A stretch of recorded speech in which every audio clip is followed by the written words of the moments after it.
जय हिंद दोस्तों, आप सभी का स्वागत है आपको अपने परिवार में। दोस्तों, आज हम पढ़ने वाले हैं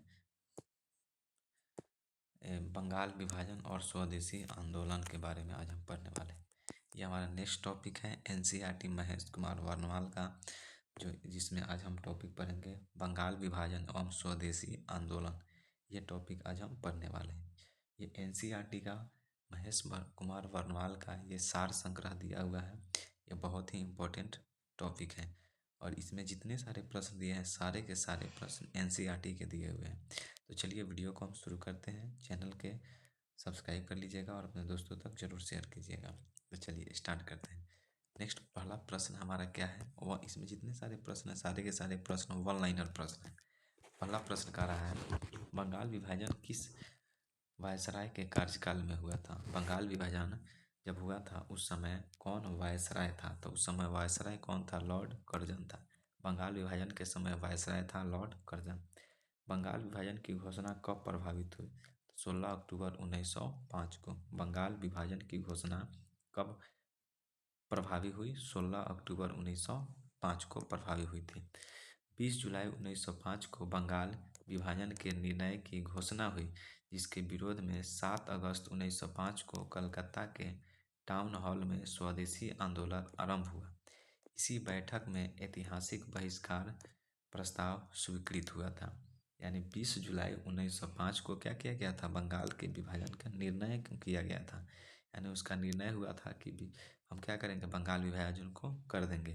और जिसके विरोध में क्या किया गया, 7 अगस्त 1905 को कलकत्ता के टाउन हॉल में स्वदेशी आंदोलन आरंभ हुआ। स्वदेशी आंदोलन कब हुआ? 7 अगस्त 1905 को। कहाँ पे? कलकत्ता के टाउन हॉल में विचार करके तब प्रारंभ किया गया। और इसी बैठक में ऐतिहासिक बहिष्कार प्रस्ताव को क्या किया गया? स्वीकृत किया गया। बंगाल विभाजन मुख्यतः किस उद्देश्य से किया गया था?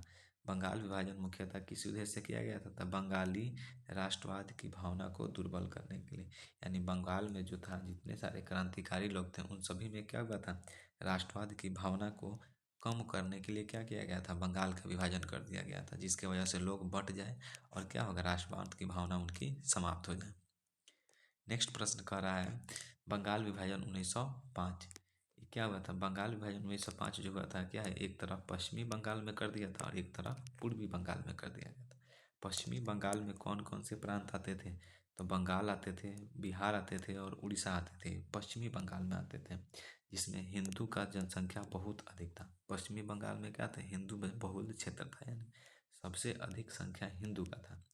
और वही पूर्वी बंगाल में आएंगे तो पूर्वी बंगाल में आपका पूर्वी बंगाल और असम का क्षेत्र आता था पूर्वी बंगाल में, जिसमें मुस्लिम जनसंख्या बहुल क्षेत्र था। यानी यहाँ पे पूर्वी बंगाल में मुस्लिमों की संख्या अधिक थी और पश्चिमी बंगाल में हिंदुओं की संख्या अधिक थी। वंदे मातरम किस आंदोलन के दौरान भारतीय राष्ट्रीय आंदोलन की प्रेरक गीत बना था? तो वंदे मातरम किस आंदोलन के दौरान? तो स्वदेशी आंदोलन के समय क्या हुआ था? ये प्रेरक गीत बना था वंदे मातरम, ये जो गीत था। बंगाल विभाजन 1905 के विरोध में हुए आंदोलन का नेतृत्व किसने किया था? तो सुरेंद्रनाथ बनर्जी। बंगाल विभाजन 1905 के विरोध में हुए आंदोलन का नेतृत्व किए थे सुरेंद्रनाथ बनर्जी। दिल्ली में स्वदेशी आंदोलन का नेतृत्व किसने किया था? तो सैयद हैदर रजा। दिल्ली में स्वदेशी आंदोलन का नेतृत्व किए थे सैयद हैदर रजा। दिल्ली में स्वदेशी आंदोलन का नेतृत्व किए थे सैयद हैदर रजा। मद्रास में स्वदेशी आंदोलन का नेतृत्व किसने किया था? मद्रास में स्वदेशी आंदोलन का नेतृत्व चिदम्बरम पिल्लई ने किया था। मद्रास में स्वदेशी आंदोलन का नेतृत्व किसने किया था? चिदम्बरम पिल्लई। ब्रिटिश वस्तुओं के बहिष्कार को राष्ट्रीय नीति के रूप में किस वर्ष स्वीकृत किया गया था? ब्रिटिश वस्तुओं के बहिष्कार को राष्ट्रीय नीति के रूप में किस वर्ष स्वीकृत किया गया था? वर्ष 1905 में। ब्रिटिश वस्तुओं के बहिष्कार को राष्ट्रीय नीति के रूप में किस वर्ष स्वीकृत किया गया था? वर्ष 1905 में। ब्रिटिश पत्रकार H.W. नेविंसन ने किस आंदोलन से जुड़े थे? ब्रिटिश पत्रकार H.W. नेविंसन किस आंदोलन से जुड़े थे? तो ये H.W. नेविंसन स्वदेशी आंदोलन से जुड़े थे। तो ये प्रश्न पूछता है कि स्वदेशी आंदोलन से कौन सा पत्रकार जुड़े थे? तो H.W. नेविंसन। 16 अक्टूबर 1905 को बंगाल में शोक दिवस मनाया गया। रविंद्रनाथ टैगोर के सुझाव पर संपूर्ण बंगाल में इस दिन को राखी दिवस के रूप में मनाया गया था। तो 16 अक्टूबर 1905 को शोक दिवस मनाया गया था और रविंद्रनाथ टैगोर ने सहयोग क्या किया था, सुझाव दिया था और इस दिन को क्या चीज़ के रूप में मनाया गया, तो फिर उसी दिन राखी दिवस के रूप में एक दूसरे की कलाई पर राखी बांध करके राखी दिवस मनाया गया। राखी बांधने का अर्थ है कि हम क्या हैं, हम एक हैं। राखी बांधने का अर्थ यही हुआ कि हम एक दूसरे के यहाँ कलाई पर राखी बांधना है, मतलब हम एक हैं, एकजुटता है हमें। नेक्स्ट प्रश्न, वर्ष 1905 के स्वदेशी आंदोलन को कृषक तथा मुसलमान वर्ग का विशेष समर्थन प्राप्त नहीं हुआ था। 1905 के स्वदेशी आंदोलन को क्या हुआ था, कृषक तथा मुसलमान वर्ग का विशेष समर्थन प्राप्त नहीं हुआ था। भारत की प्राचीन कला परंपराओं को पुनर्जीवित करने के लिए एक India society of oriental art की स्थापना किसने की थी। तो भारत की प्राचीन कला की परंपराओं को पुनर्जीवित करने के लिए एक Indian society of oriental art, Indian society of oriental art की स्थापना किसने की थी। Indian society of oriental art की स्थापना अवनींद्रनाथ टैगोर के द्वारा किया गया था। किसके द्वारा किया गया था, Indian society of oriental art की स्थापना अवनींद्रनाथ टैगोर के द्वारा किया गया था। स्वदेशी आंदोलन के प्रारंभ का तत्कालिक कारण क्या था। स्वदेशी आंदोलन के प्रारंभ का तत्कालिक कारण था लॉर्ड कर्जन द्वारा बंगाल विभाजन करना। यानी स्वदेशी आंदोलन का कारण था लॉर्ड कर्जन जो था वो क्या किया था, वो बंगाल का विभाजन कर दिया था। इसके वजह से स्वदेशी आंदोलन प्रारंभ हो चुका था। नेक्स्ट प्रश्न कह रहा है कि बंगाल में ब्रिटिश वस्तुओं के बहिष्कार का सुझाव सर्वप्रथम कृष्ण कुमार मित्र ने दिया था। बंगाल में ब्रिटिश वस्तुओं के बहिष्कार का सुझाव किसने दिया था, कृष्ण कुमार मित्र ने दिया था। सबसे पहली बार कृष्ण कुमार मित्र ने बंगाल में ब्रिटेन की वस्तुओं का बहिष्कार का सुझाव दिया था। 1905 में बांग्ला पत्रिका संजीवनी के संपादक कौन थे, तो कृष्ण कुमार मित्र थे। बांग्ला पत्रिका संजीवनी के संपादक कौन थे, कृष्ण कुमार मित्र थे। स्वदेशी बांधव समिति की स्थापना किसने की थी। स्वदेशी बांधव समिति की स्थापना किसने की थी, अश्विनी कुमार दत्त ने की थी। स्वदेशी बांधव समिति की स्थापना किसने की थी, अश्विनी कुमार दत्त ने स्वदेशी बांधव समिति की स्थापना की थी। कौन की थी, अश्विनी कुमार दत्त। स्वदेशी आंदोलन के दौरान रविंद्रनाथ टैगोर ने अमार सुनार बांग्ला नामक गीत की रचना की, जो आगे चलकर वर्ष 1971 में बांग्लादेश का राष्ट्रगान बना। स्वदेशी आंदोलन के दौरान रविंद्रनाथ टैगोर ने क्या किया था, अमार सुनार बांग्ला नामक गीत की रचना की, जो आगे चल कर के क्या हुआ था, 1971 में बांग्लादेश का राष्ट्रगान बन गया था। अमार सुमार बांग्ला अभी भी वही है, अमार सुमार बांग्ला। 1905 में कांग्रेस के बनारस अधिवेशन में स्वदेशी आंदोलन का समर्थन किया गया था। इस अधिवेशन की अध्यक्षता किसने की थी, 1905 में किसने की थी, तो गोपाल कृष्ण गोखले। 1905 के बनारस अधिवेशन की अध्यक्षता कौन किए थे, तो गोपाल कृष्ण गोखले। ये महात्मा गांधी के राजनीतिक गुरु थे और इन्होंने ही क्या किया था, उस अधिवेशन की अध्यक्षता किए थे। स्वदेशी आंदोलन के दौरान बंगाल केमिकल्स स्वदेशी स्टोर्स की स्थापना किसके द्वारा की गई थी। स्वदेशी आंदोलन के दौरान बंगाल केमिकल्स स्वदेशी स्टोर्स की स्थापना किसके द्वारा की गई थी, तो प्रफुल्ल चंद्र राय के द्वारा किया गया था। प्रफुल्ल चंद्र राय के द्वारा। स्वदेशी आंदोलन के दौरान बंगाल केमिकल्स स्वदेशी स्टोर्स की स्थापना किसके द्वारा की गई थी, प्रफुल्ल चंद्र राय के द्वारा की गई थी। लॉर्ड कर्जन द्वारा 1905 में किया गया बंगाल विभाजन वर्ष 1911 में लॉर्ड हार्डिंग के कार्यकाल में रद्द कर दिया गया। यानी लॉर्ड कर्जन के द्वारा 1905 में जो बंगाल का विभाजन किया गया था, वो 1911 में लॉर्ड हार्डिंग के कार्यकाल में उसको क्या किया गया था, रद्द कर दिया गया था। स्वदेशी आंदोलन का आलोचक था पूर्व व पाश्चात्य के मध्य एक बेहतर संबंध का समर्थक कौन था, तो ये रविंद्रनाथ टैगोर थे। रविंद्रनाथ टैगोर, तो रविंद्रनाथ टैगोर थे। स्वदेशी आंदोलन का आलोचक तथा पूर्व व पाश्चात्य के मध्य एक बेहतर संबंध का समर्थक कौन था, रविंद्रनाथ टैगोर। बंगाल विभाजन के समय बंगाल का लेफ्टिनेंट गवर्नर कौन था, तो कौन था, सर एंड्रयूज फ्रेजर। बंगाल विभाजन के समय बंगाल का लेफ्टिनेंट गवर्नर कौन था? सर एंड्रयूज फ्रेजर जो था बंगाल का लेफ्टिनेंट गवर्नर था। स्वदेशी आंदोलन के प्रचार प्रसार के लिए प्रयोग की गई द बंगाली पत्रिका के संपादक कौन थे? स्वदेशी आंदोलन के प्रचार प्रसार के लिए प्रयोग की गई द बंगाली पत्रिका के संपादक कौन थे? तो सुरेंद्रनाथ बनर्जी। बंगाली पत्रिका के संपादक थे सुरेंद्रनाथ बनर्जी। कौन थे बंगाली पत्रिका के संपादक? तो सुरेंद्रनाथ बनर्जी थे बंगाली पत्रिका के संपादक थे। नेक्स्ट प्रश्न है, अरुंडेल समिति के सुझाव पर बंगाल में पुनः एकीकरण कर दिया गया था। अरुंडेल समिति के सुझाव पर 1911 में बंगाल में पुनः एकीकरण कर दिया गया। दिल्ली भारत की राजधानी बनाई गई थी और दिल्ली को क्या किया गया था? भारत की राजधानी बना दिया गया था। अरुंडेल समिति के सुझाव पर 1911 में बंगाल को पुनः एकीकरण कर दिया गया तथा दिल्ली भारत की राजधानी बनाई गई। दिल्ली को क्या किया गया? भारत की राजधानी बनाई गई थी। नेक्स्ट टॉपिक हमारा मुस्लिम लीग और मार्ले मिंटो सुधार। मुस्लिम लीग और मार्ले मिंटो सुधार अगला टॉपिक है। तो इस टॉपिक में प्रश्न है, इसको देखते हैं। एनसीईआरटी का प्रश्न है, ये बहुत इंपॉर्टेंट प्रश्न है, इसको देखना बहुत जरूरी है क्योंकि एनसीईआरटी के बिना आप कोई भी एग्जाम को क्रैक नहीं कर सकते हैं, क्योंकि एनसीईआरटी पढ़ना आपको बहुत ही अनिवार्य है। एनसीईआरटी में इसमें आपको जितना सारे हैं इसमें पूरा एकदम वीवीआई जो प्रश्न है उन सभी प्रश्नों को इसमें दिया हुआ है। तो चलिए नेक्स्ट प्रश्न है हमारा कि मुस्लिम लीग की स्थापना कहाँ हुई थी? तो मुस्लिम लीग की स्थापना कहाँ हुई थी? ढाका में हुई थी 1906 में। मुस्लिम लीग की स्थापना कहाँ पे हुई थी? ढाका में 1906 में हुई थी। ऑल इंडिया मुस्लिम लीग की स्थापना किसने की थी? ऑल इंडिया मुस्लिम लीग की स्थापना आगा खां और नवाब सलीमुल्लाह खां ने किया था। कौन किया था? आगा खां और नवाब सलीमुल्लाह खां। ऑल इंडिया मुस्लिम लीग की स्थापना आगा खां, नवाब सलीमुल्लाह और मोहम्मद अली जिन्ना तीनों ने मिलकर के मुस्लिम लीग की स्थापना की थी। मुस्लिम लीग के प्रथम अध्यक्ष कौन थे? मुस्लिम लीग के प्रथम अध्यक्ष थे आगा खां। मुस्लिम लीग के प्रथम अध्यक्ष थे आगा खां। देखिए नाम ही है आगा खां, यानी आगा खां सबसे आगे थे आगा खां। तो मुस्लिम लीग के अध्यक्ष कौन हो जाएंगे? आगा खां। वर्ष 1907 में मुस्लिम लीग का वार्षिक अधिवेशन कहाँ आयोजित हुआ था? 1907 में मुस्लिम लीग का वार्षिक अधिवेशन कराची में आयोजित हुआ था। 1907 में मुस्लिम लीग का वार्षिक अधिवेशन कहाँ पे आयोजित हुआ था? तो ये कराची में आयोजित हुआ था। मुस्लिम लीग ने पृथक निर्वाचक मंडल की मांग किस अधिवेशन में की थी?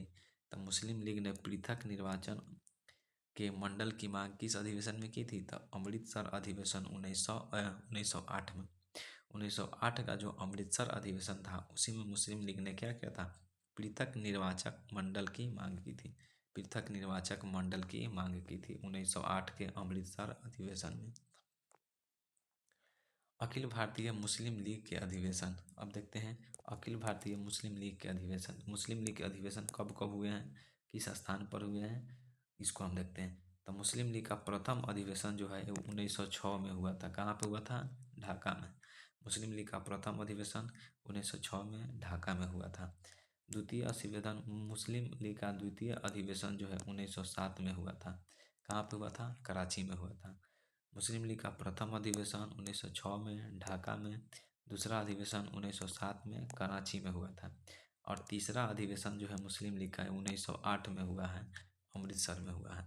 पहला ढाका में हुआ है, दूसरा कराची में हुआ है और तीसरा अमृतसर में हुआ है।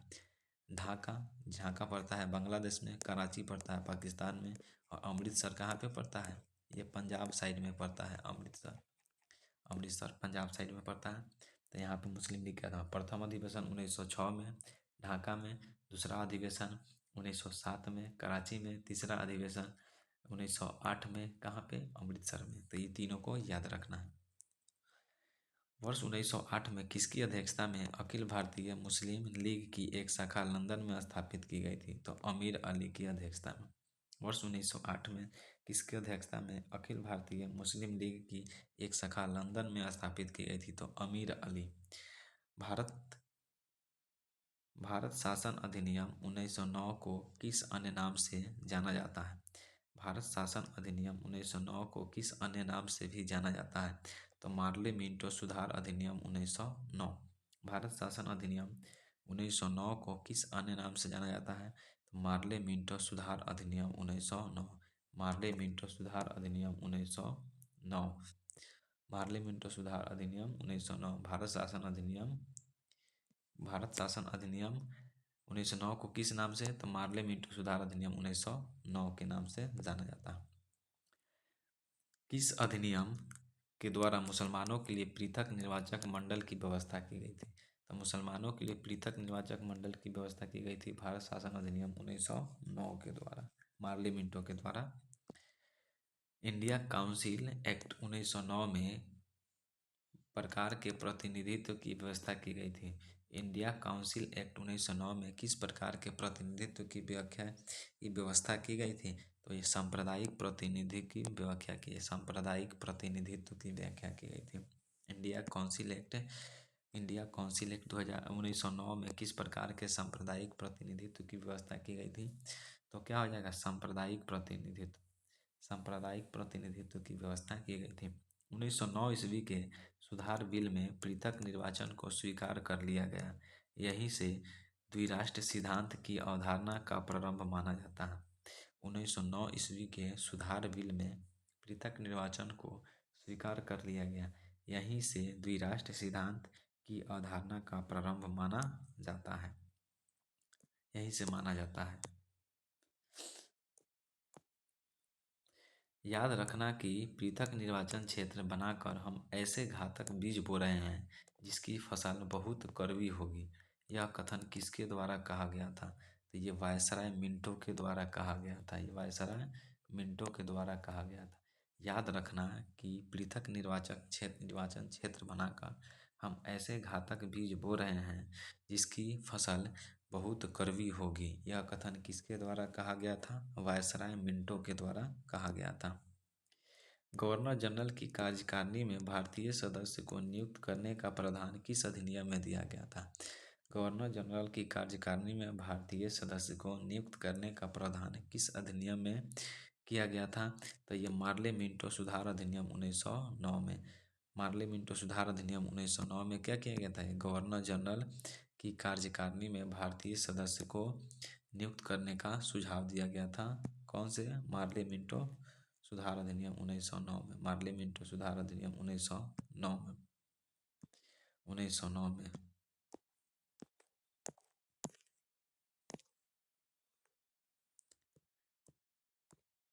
गवर्नर जनरल की कार्यकारिणी में नियुक्त होने वाले प्रथम भारतीय कौन थे?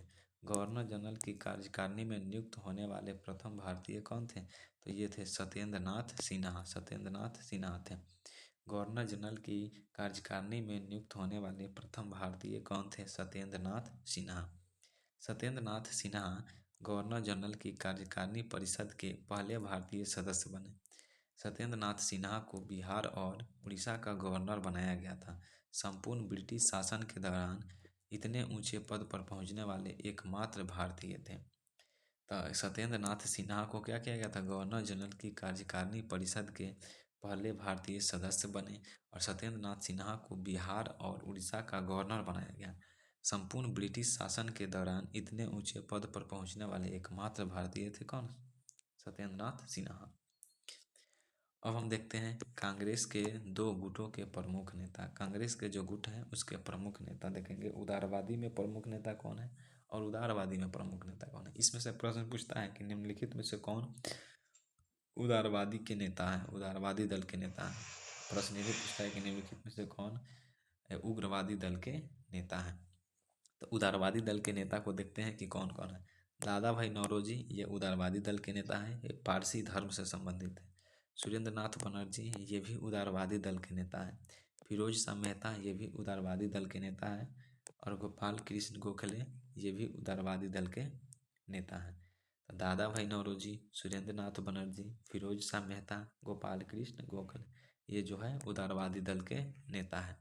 उग्रवादी दल में आएंगे तब बाल गंगाधर तिलक, बिपिन चंद्र पाल, लाला लाजपत राय और अरविंदो घोष, ये गर्म दल के नेता हैं यानी उग्रवादी दल के। बाल गंगाधर तिलक, बिपिन चंद्र पाल, लाला लाजपत राय, अरविंदो घोष, ये उग्रवादी दल के नेता हैं। उग्रवादी दल के नेता के याद करने का ट्रिक है बाल, लाल, बाल लाल पाल, बाल लाल और पाल, बाल लाल और पाल। और फिर एगो लगा दीजिएगा घोष, बाल लाल पाल और घोष। बाल मतलब बाल गंगाधर तिलक, लाल मतलब लाला लाजपत राय, और पाल मतलब हो जाएगा बिपिन चंद्र पाल, और घोष मतलब हो जाएगा अरविंदो घोष। तो ये है उग्रवादी दल के नेता। अब बाद बाकी जो बच गए ये क्या हो जाएंगे, ये हो जाएंगे उदारवादी दल के नेता हो जाएंगे। भारतीय राष्ट्रीय कांग्रेस पर प्रार्थना याचना तथा विरोध की राजनीति करने का आरोप किसने लगाया था? कौन लगाया था? तो ये बाल गंगाधर तिलक ने लगाए थे। भारतीय राष्ट्रीय कांग्रेस पर प्रार्थना याचना करने और विरोध करने की राजनीति लगाए थे, का आरोप लगाए थे। शेरे पंजाब के नाम से कौन प्रसिद्ध था? तो लाला लाजपत राय, लाला लाजपत राय को शेरे पंजाब के नाम से प्रसिद्ध थे। बाल गंगाधर तिलक को अशांति का जनक किसने कहा था? तो वैलेंटाइन सिरोल ने कहा था बाल गंगाधर तिलक को अशांति का जनक। वर्ष 1908 में 6 वर्ष के कारावास की सजा किस स्वतंत्रता संग्राम सेनानी को दी गई थी? तो किसको दिया गया था? ये बाल गंगाधर तिलक को दिया गया था। 1908 में 6 वर्ष की कारावास की सजा दिया गया था। और इसको भेज दिया गया था, इनको कहाँ पे? इनको भेज दिया गया था म्यांमार के मांडले जेल में भेज दिया गया था। मांडले जेल में, म्यांमार में पड़ता है। भारत के स्वतंत्रता आंदोलन के प्रारंभ के दौर में उग्रवादी विचारधारा से क्या आशय है? भारत के स्वतंत्रता आंदोलन के प्रारंभिक दौर में उग्रवादी विचारधारा से क्या आशय है? तो इससे क्या आशय है? संवैधानिक प्रावधानों और एवं संवैधानिक प्रावधान साधनों एवं याचिकाओं के स्थान पर आक्रामक साधनों से स्वशासन प्राप्त करना। संवैधानिक साधनों एवं याचिकाओं के स्थान पर आक्रामक साधनों से स्वशासन प्राप्त करना। महाराष्ट्र में गणपति उत्सव को किसने प्रारंभ किया था? तो क्या हो जाएगा? बाल गंगाधर तिलक ने। महाराष्ट्र में गणपति उत्सव को किसने प्रारंभ किया था? बाल गंगाधर तिलक ने। महाराष्ट्र में गणपति उत्सव को किसने प्रारंभ किया था? बाल गंगाधर तिलक ने प्रारंभ किया था।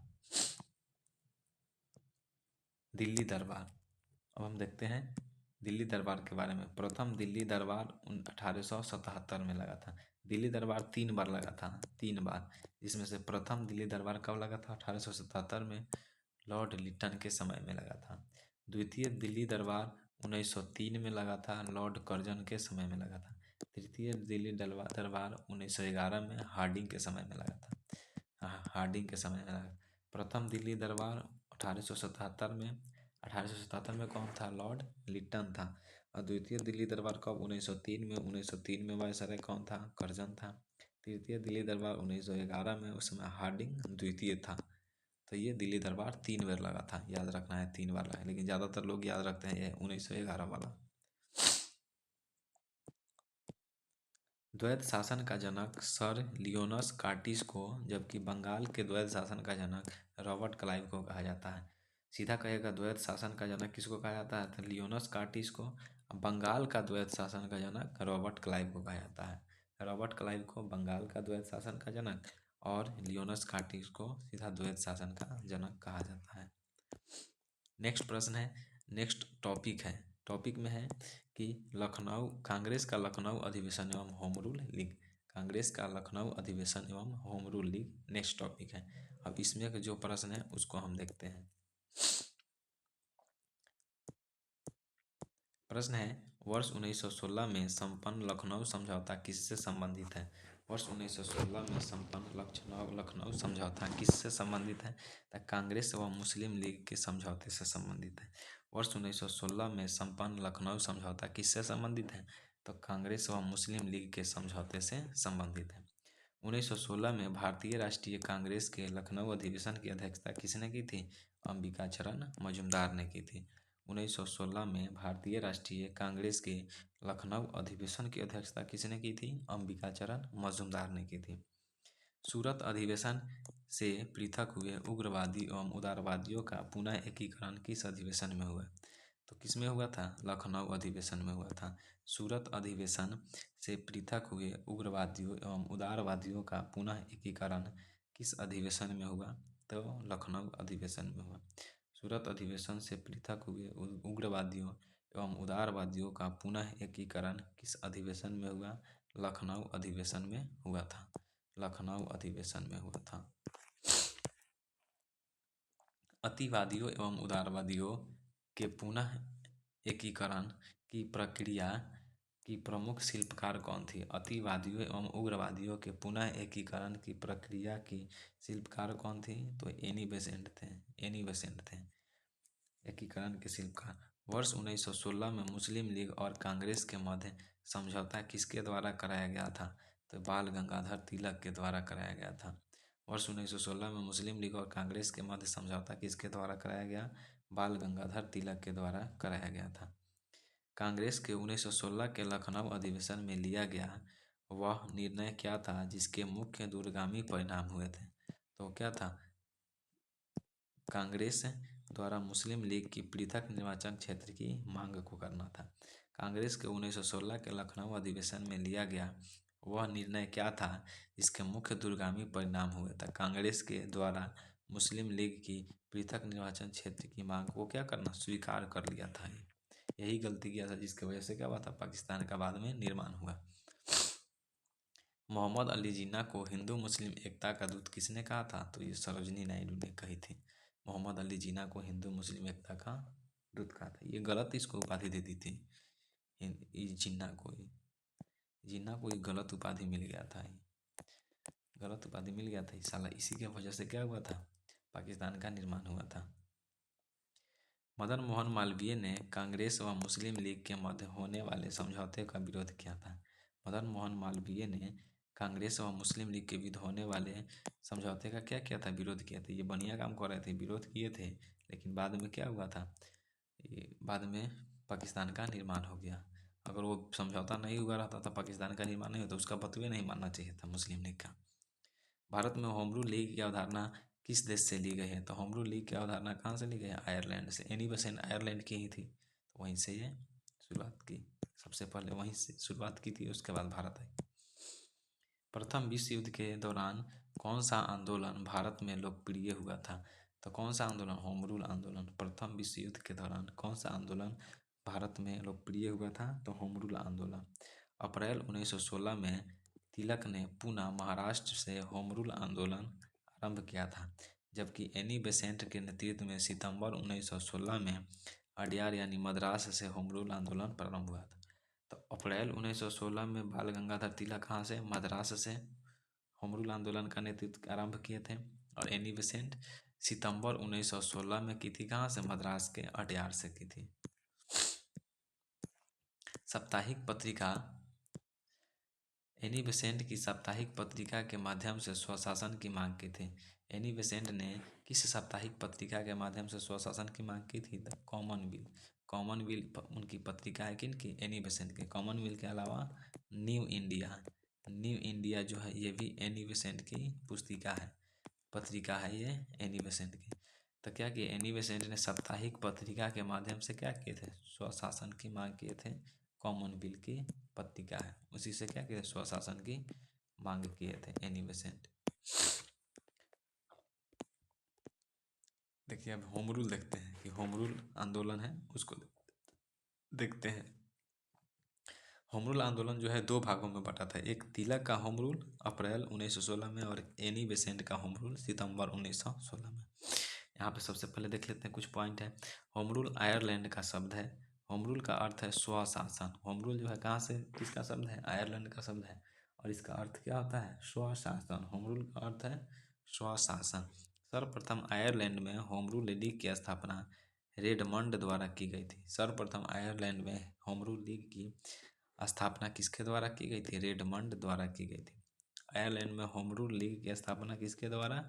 रेडमंड के द्वारा किया गया था। रेडमंड के द्वारा सबसे पहली बार रेडमंड के द्वारा। उसके बाद एनी बेसेंट तभी भारत में आई, तो बाल गंगाधर तिलक के लोग अपना शुरू किए थे। तो क्या होता? सबसे पहले कौन किया था? रेडमंड के द्वारा। कहाँ पे किया गया था? आयरलैंड में। 1916 ईस्वी को प्रारंभ इस आंदोलन के समय भारत के वायसराय लॉर्ड चेम्सफोर्ड थे। 1916 में भारत के वायसराय कौन थे? लॉर्ड चेम्सफोर्ड थे 1916 में। तिलक का होम रूल अप्रैल 1916 और एनी बेसेंट का सितंबर 1916। तिलक जो थे इनका क्षेत्र था महाराष्ट्र और कर्नाटक। तिलक का क्षेत्र, होम रूल का जो क्षेत्र था ये कहाँ था? महाराष्ट्र और कर्नाटक था।